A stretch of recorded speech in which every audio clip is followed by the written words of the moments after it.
Welcome back to another episode of Life in the Stands podcast. We have Jake and Zach on the podcast today. We're excited to jump into NBA Cup predictions. That's well underway in the beginning of the NBA season, as well as some women's college ball or women's basketball storylines and the most recent college football rankings. A lot to talk about there. I want to thank everyone for all the support. Appreciate everyone watching and listening. Remember to like and subscribe on whatever platform you're on. And with that, first of all, Bender, you're going to be starting up a TikTok series here soon about the best scorers with no bag, or I guess the best NBA players that just have no bag. If you Yeah, want listen up, to everybody. do it. Yeah, listen up, everybody. Now, y'all know there are certain guys that have absolutely no moves and have no business scoring, and they do anyway. That's what we're about to get into. So, if you have interest in any kind of comedic relief, sports-wise, beware for the Rudy Goberts of the world to be on that list. Anyway, continue. All right, yeah. If you want to see a whole 30 to 45 seconds of Rudy Gobert checking up bricks, check out the TikTok channel over the next couple of days. It's going to be great. With that, though, Bender, let's jump into the NBA Cup. Like I said earlier, though, these games are well underway. So we're going to go through each group here. We'll go through the three groups in the East first. We'll start with our group in the Sixers, obviously, and then we'll move into the West groups. So with this, Bender, our Group A, you got the Magic, Knicks, Nets, Sixers, and Hornets. Knicks and Magic are already 2-0. I feel like they pretty much all these teams have two games left. Um, Knicks and Magic both 2-0. Who do you think walks away from that group? I'm gonna pick the Knicks just because Paolo is still out. I'm surprised that the Magic are holding up without Paolo. Um, Karl Anthony Towns looks real good on the Knicks right now, and they're kind of figuring out ways to win, unlike like in different ways, unlike last year. Like Hmm. when we first talked about this, and even I believe last week or 2 weeks ago, we talked about this. Like it's Karl Anthony Towns' team right now. So everything's revolving around him, and it's seeming to work out right now. We'll see if teams make adjustments to that, but in Yeah. a very weak grouping, the Knicks are going to win that. Yeah, it's a pretty weak one. The Magic and the Knicks, they've beat the Magic beat Charlotte and Philly, and the Knicks beat Philly and Brooklyn. What's kind of cool about this group though is that the Magic and the Knicks play Brooklyn and Charlotte respectively next, and then they play each other in game four. So that game four probably decides that group between those two teams, which is that's fun. That should be fun. Magic also up on point differential right now. Their point differential is 37. New York's is 14. So something to keep an eye on in that Group A. Moving on to Group B, though, we have the Pistons at 2-0, the Bucks at 1-0, Heat are 1-1, Pacers 0-1, and Raptors 0-2. I mean, these East groups in general are going to be weak. The Group C is the real talking point because you got the Celtics and the Cavs both in that group. Yeah, and this group B, looking at it, is just the weirdest collective group, I think, out of both conferences, in my opinion. The Pistons being 2-0 in this group is surprising. Yeah. The Bucks kind of have a chance to make a comeback this season, 4-1 in their last 5 games. So they might be able to catch some momentum in time to win the group. And I think I'm actually going to pick them to win the group because the other teams are very inconsistent between the Heat, Pacers, and Raptors. Yeah, and the Bucks and the Pistons have not played yet either. So that game will be the fourth game in that group. So another one that could come down to the wire. Yeah, Milwaukee's only played one game. They beat Toronto. Detroit beat Miami and Toronto already. So interesting to see Miami drop one to the Pistons. I feel like that's an interesting Weird. it's an That whole interesting. game was weird if you watch that play out. Yeah, yeah, definitely. All right, let's move on to Group C though. Atlanta is 2-0. They knocked off the Celtics in this group, which was big. But then the Celtics go and they beat Cleveland. So Cleveland suffers their first loss of the entire season to the Celtics in group play. And then Wizards and Bulls both 0-1. Probably not much to talk about there. But Atlanta being 2-0, Boston and Cleveland both being 1-1, this could be interesting going down the stretch in this group.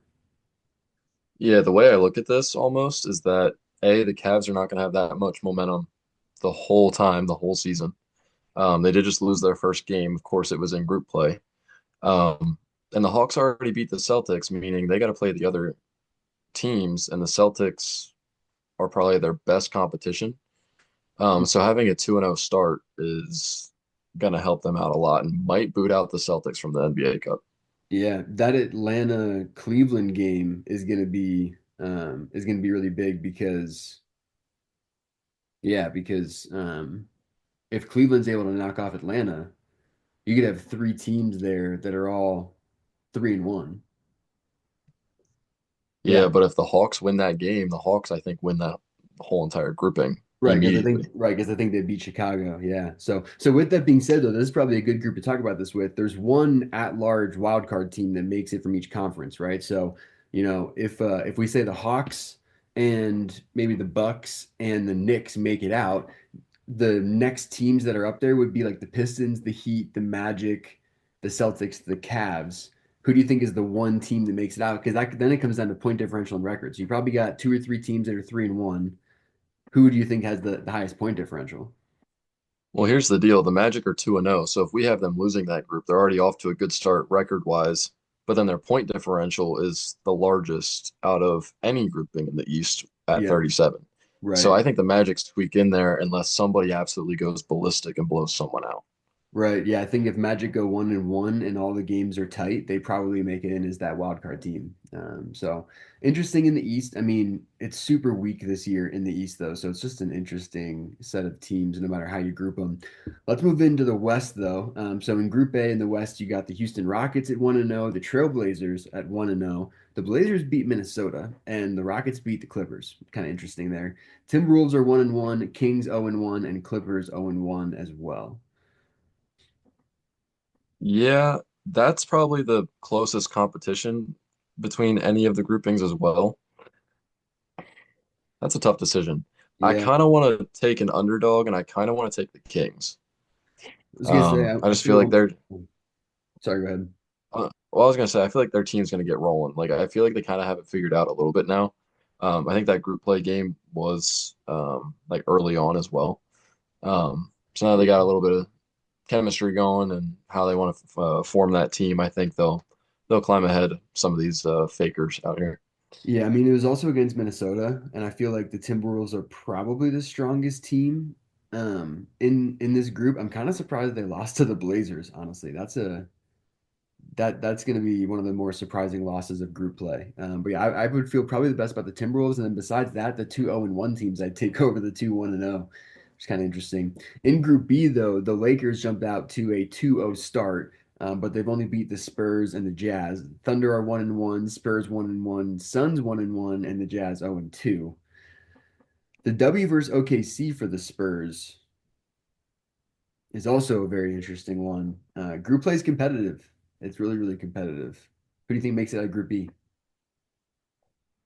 I think it's gonna be the Thunder. It's my personal opinion on that one. The Lakers do have a solid team right now and a lot of momentum, but the Thunder have probably the most consistent team. I think the Thunder will pull out of that grouping, and we'll get to it, but I think the Lakers will end up stealing that last spot, that fourth spot in that Western Mm. Conference. I could see that. The Lakers still have to play Phoenix and OKC though in their group. So, I mean, they could very easily lose both of those games as well. And if a team gets to 3-1, it doesn't matter what their point differential looks like if they're 2-2. So it could be interesting there in Group B. In Group C, Warriors at 2-0, Mavs, Nuggets, Pelicans all at 1-1, Grizzlies at 0-2. Yeah, so I think the Warriors take this one. I think that's the easy decision because of the way they've been playing. Yeah, they already beat Dallas Um, and Memphis. Already Yeah, beat Dallas. Dallas is going to fall apart. Their point differential currently is 38, which looks crazy. yeah. But they're 1-1, and they're going to fall apart because Luka is now not healthy for the next week or two. Hmm. Um, so they'll drop a game or two within that group play in the next coming weeks. Um, and that'll put teams like the Nuggets ahead of them record wise in that grouping as well. Yeah. And I'm talking in regards to that fourth spot, right? Like I said, the Lakers are going to get into that spot. I think the Lakers win enough games to get past. Yeah. That's just how I feel about it. Cool. All right. Well, yeah, I mean, so that's kind of interesting. Then we kind of have our groups, mention the teams that we thought would win each group. We won't do a whole bracket, but out of those couple of group winners, who do you think makes it out of the NBA Cup this year? Who do you think wins the second ever NBA Cup? Who wins it? I mean, Shit. you think like out of the West, do you think it's gonna be the Thunder, the Lakers, maybe like the Kings or the Timberwolves, The and the Thunder's too Warriors? obvious. I could see the Thunder's too Warriors. obvious. I could see the Warriors I pulling it off. I kind of want to say Warriors just because I think it's gonna be one of those storylines where it opens people's eyes up to the fact that the Warriors are still around. Yeah. And then that's when Yep. you're gonna hear all the chatter from media saying that the Warriors can win it all. Yep. I could see, yeah, I could see that. I mean, in a very different world, maybe like the Bucks or the Knicks. Like if you said the Bucks are 4-1 their last 5 games, maybe they get hot right now and they turn their season around by winning the NBA Cup. Well, here's the deal. Like, no matter who wins it, it's going to be a storyline. Like last year, the Lakers won it. That was a storyline because they're like, oh shit, LeBron won another thing. Uh-huh. Like, it's kind of Yep. going to be a storyline no matter how you look at it.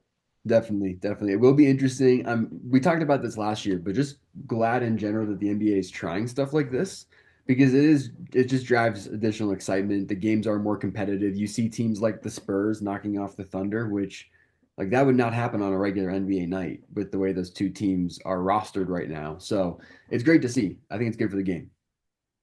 Yeah, and these changes that Adam Silver making is good as well. Like, if you didn't see this yesterday or 2 days ago, I believe that Adam Silver came out saying that um, they're doing a pickup format for the NBA Oh All-Star yeah, game. yeah, yeah. We'll get into that eventually, but just to throw it out there, there is different ideas for reeling people into the game of basketball again.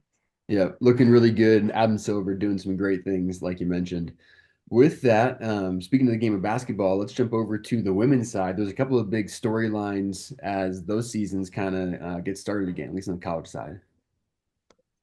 Yeah, and I think the biggest thing is that when you're talking about college basketball, you also got to talk about the pros, and the Dallas Wings just got the number one pick. So now you're looking at the top college women's basketball players, looking at Paige Beckers, and I don't know who will come out because of the NIL deals, because obviously there's a chance you make more money on NIL than actually being in the league, Hmm. um, which pay the WNBA girls a lot more money, please and thank you. Yeah. Um, they deserve it as well. And it's going to get there, especially with Clark coming in. But I think the most fascinating thing is that if the Wings end up passing on Paige Beckers, you could see a Paige Beckers and Caitlin Clark combo, or even like a Caitlin Clark Juju Watkins combo. Yeah. Juju, I think, is going to be better than Clark, and I think Juju could potentially end up being the GOAT of the WNBA in the next 20 years. Like Wow. she's like that. Like she is really like that. So Geez. Okay. Yeah. So I mean, that is a very confident statement, stamp of approval that you're putting on Juju Watkins there. I did see that I mean, she lit it up, has been lighting it up to start the season for USC. Do you think they're national champion favorites as of right now? USC? favorites, no. But I think it's a sneaky team to get there just because Yeah. they have her. Mm. That's how I look at it. Like if you have a superstar, you're gonna have a chance. Like Caitlin Clark was the only real player on that Iowa team. No offense to anybody else on that team. Yeah, Kate Um, Martin. and they Kate Martin's solid. She's solid. Yeah, But like talking about that, right? Yeah. one player basically took you to the Mhm. championship, in my opinion. And that can happen with Juju. Never Yeah. know. Yeah, I mean, I mean, you have UConn always, right? And Gino just also set some records, did he not? Yeah, he's the all-time winningest coach in college women's basketball Yeah. history. So, Shout out to Gino, just sir, picking up dubs. That's all he does. All he does. dude does not want to retire. Yeah. I mean, what do you think would get him to retire? Like if you're still crushing it, if your team still wins games. I mean, I'll never remember when it was just like I don't remember the exact number it got to. Like 90 games in a row. It's over like 3 seasons. Oh, it was absurd. It was all the way like through our middle school and high school years. It was UConn against everybody, which is funny because guess how it is in men's basketball right now? UConn versus everybody. Very true. Very true. March is around the corner for everyone Yes, listening. sir. Speaking of college, let's jump over to college football now. It's been the second week of college football rankings, and some interesting things going on here with the rankings here, Bender. So, yeah, obviously, I'm sure most people know them by now. Oregon 1, Ohio State 2, Texas 3, Penn State 4, Indiana 5, Notre Dame, Alabama, Miami at 8, Ole Miss at 9, Georgia 10, Tennessee 11, and Boise State at 12. There's a lot of interesting things to think about here. I also want to look right outside those top 12 teams just for a point of discussion right off the bat. SMU lost to BYU. Both 9-1 teams. SMU ranked 13, BYU 14. SMU lost that game. But if you look up the ladder, Tennessee lost to Georgia. Tennessee's 11, Georgia's 10. Georgia lost to Ole Miss. Georgia's 10, Ole Miss is 9. Bama is at 7, but Texas is at 3 and lost to Georgia. Penn State at 4 behind Ohio State at 2. Ohio State at 2 behind Oregon at 1 because Ohio State lost to Oregon. So there's a lot of that like kind of like directly behind each other because of a loss, except for SMU BYU, both 9-1 teams. And let me add to that, we got Indiana and Ohio State this weekend. Indiana Ohio State this weekend. Bender, what's the game prediction for that game? That's going to be wild. Can Indiana win that game? I think they're going to win that game. I really do. Where do you rank them then? If they win, yeah, like okay, so let's say Indiana wins by 14 points, wins by 10, 14 points. Where do you rank them, and where do you rank Ohio State with 2 losses? Man, that's tough because of where Penn State is. Um, but Penn State's still got to play some games yet, like everybody else. That's tough. I would honestly put Indiana at 3, move Texas to 2, keep Oregon 1. Um, I would probably put Ohio State. That's so tough. See, They're a Alabama's at two-loss team. 7. Alabama's at 7, and they're the highest ranked 2-loss team. They're the 8-2 team in the Uh, SEC, I'll say put Ohio State at 8, keep Penn State where they're at, shift everybody up depending on how the weekend goes. right? Because you still got Notre Dame Army should be really interesting, right? Army's at 19, they're 9-0. So Yeah, you that's a got weird Notre one Dame. too. Yeah, you got Notre Dame Army happening, and then we mentioned it. We talked about it a little bit before here. The Big 12 is also wide open. You got Colorado coming in here, SMU, BYU.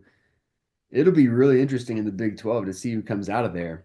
And gosh, I mean, I want to see Colorado in the playoff. I feel like a lot of people want to see Colorado in the playoff. That'd be an incredible turnaround. Oh yeah, It would make them so much money too. It would make the whole just everybody involved so much money with Dion and yeah. that team being there, especially with all the talk with him going to the NFL and stuff like that. Man, that would be great for college football.